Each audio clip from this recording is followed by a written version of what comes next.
What is up, everybody? I'm Dave LaFave, and you are watching Primetime Carolina. Today, I'm going to give you 5 reasons why the Carolina Panthers could be a playoff team in 2022.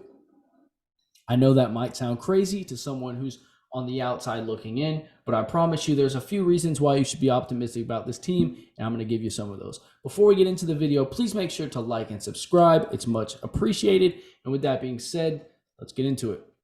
Reason number 1. The Panthers secondary is absolutely loaded, led by this man, Jaycee Horn. A lot of people forget about Jaycee Horn because he had a season-ending injury last year in week number 3 in Houston. Do not forget about Jaycee Horn. This guy's a baller. He's going to make plays. He can lock down receivers. The Panthers have a lot of tough receivers on their schedule, especially in their division. You look at the Bucs, who have Mike Evans, Chris Godwin, now Julio Jones. You look at the Saints with Michael Thomas and Chris Olave. There's a lot of talented receivers in that division. The Panthers have guys who can compete with them. Behind Jaycee Horn, the Panthers have Jeremy Chinn, an absolute stud at safety. The Panthers just signed Xavier Woods to play at the other safety position. Xavier Wood is a well-studied veteran safety in the NFL. He's capable of leading a defense. He makes nice reads, nice adjustments, almost like a quarterback of the secondary. He's going to be a key piece for this secondary going into 2022. Then we look at the other corner position. The Panthers just re-signed Dante Jackson, who's a playmaker, to a 3-year deal. Sometimes he's hit or miss. I won't shy away from that, but he is capable of creating turnovers, and that's one thing that makes him a good player who's going to contribute on what could be a very special secondary. Looking past Dante Jackson, the Panthers also have C.J. Henderson, who they acquired in a trade last year. Henderson is a former top 10 pick. He's got a lot of the physical attributes and talent of a guy like Jaycee Horn. He's just working to put it all together.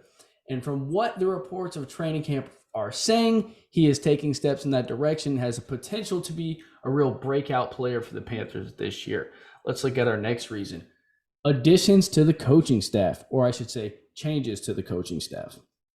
The Panthers have added tons of NFL experience to their coaching staff, which doesn't sound like much, but based off what we saw from them last year, a lot of college guys who have been in the ranks with Matt Rule as the head coach, this could be a big factor for the Panthers that a lot of people aren't really thinking about and a lot of people on the outside might not even know about. We can start with the offensive coordinator, Ben McAdoo. Now, I know he had a rocky road as a head coach with the New York Giants, but he does have a good track record as an offensive coordinator. Joe Brady was just not working for the Panthers last year. There was just too much inconsistency there, not a lot of creativity, and he was not very good at making adjustments when things were going bad in the second half. You saw the Panthers get outscored tremendously in the third quarter last year, and a lot of that had to do with their inability to score. And I think a big reason for that was Joe Brady's inability to make adjustments when he needed to. Looking past the offensive coordinator, the Panthers made a change at the offensive line coach. They brought in James Campen, who's got about 20 years of NFL experience. He's going to be able to lead those guys in a way they haven't seen yet. Then you look at the defense. The defensive line made a change as well. Paul Pasqualoni, 20 years, again, of NFL experience. And then they brought in a Carolina great, Steve Wilks, who was the secondary coach on the 2015 NFC Champion team. He's returning to the Panthers to play in that, to coach in that same role with that secondary that we already talked about was loaded and talented. He's going to be a guy who can galvanize that group and turn them into something special. Great leader, great guy. And he also has head coaching experience as he was with the Arizona Cardinals after that awesome 2015 season. Looking at our next reason, the rebuilt offensive line led by this man, first round pick, 6th overall, Ikemu Kwanu from NC State. This dude is a mauler. He's got to do some work in pass protection. We're all pretty aware of that at this point, and that's okay. He's going to come along and hopefully anchor down that left side. Moving from left tackle to left guard, you have Brady Christensen, the second round pick from the 2021 draft. Third round pick from the 2021 draft. He has the potential to play guard or tackle. I think the Panthers feel he's a little undersized but they like his athleticism, so they're going to put him at guard.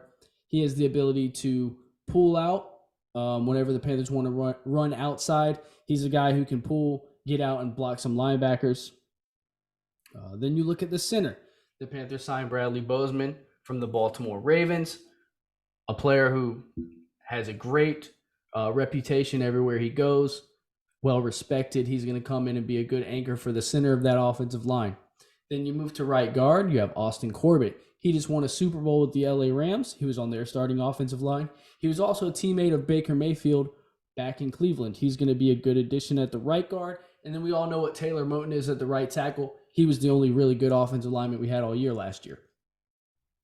Moving on to the next reason the Panthers could make a playoff push in 2022, the addition of Baker Mayfield.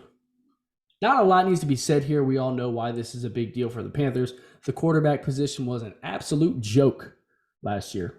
And that's no offense to Sam Darnold. He just was not ready for the opportunity he was given. Honestly, at this point, I don't think he's really an NFL starting quarterback. And honestly, a lot of the struggles last year weren't completely his fault. So let's not put too much blame on him. But the Panthers have a lot of new talent, a lot of young talent. They need a guy who's a good leader, who's fiery, edgy, who can help galvanize this team. And Baker Mayfield could be that guy. Not to mention his natural competitiveness. And he also has a lot of natural ability when it comes to throwing the football. So he can make plays with his feet. He can keep plays alive. He's got that natural playmaking instinct. I'm excited to see what Baker Mayfield can do with the Panthers and with Ben McAdoo behind that rebuild offensive line that we just talked about. The last reason why the Carolina Panthers could make a playoff push, how much more obvious could it be? The return of Christian McCaffrey. One of, if not the best running back in the game when he is playing. He's the ultimate dual threat. What he can do on the ground and what he can do through the air are absolutely incredible. The dude is a bona fide stud, and when he's on the field, it changes the game completely. He is the ultimate chess piece. He is exactly what the Carolina Panthers need with a new quarterback, new offensive coordinator, new offensive line. This is the kind of guy that can keep everything grounded, keep everything under control. And if you go back to last year, Sam Darnold started to really struggle, and the offense really came off the rails whenever he got hurt and he wasn't in the game. Obviously, it's a huge factor when he's on the field versus when he's not. And those are our 5 reasons why the Carolina Panthers could be a playoff team in 2022. Thank you for watching the video. Please like and subscribe to the channel. Share this if you can. Keep pounding. Thanks for watching. Peace out, guys.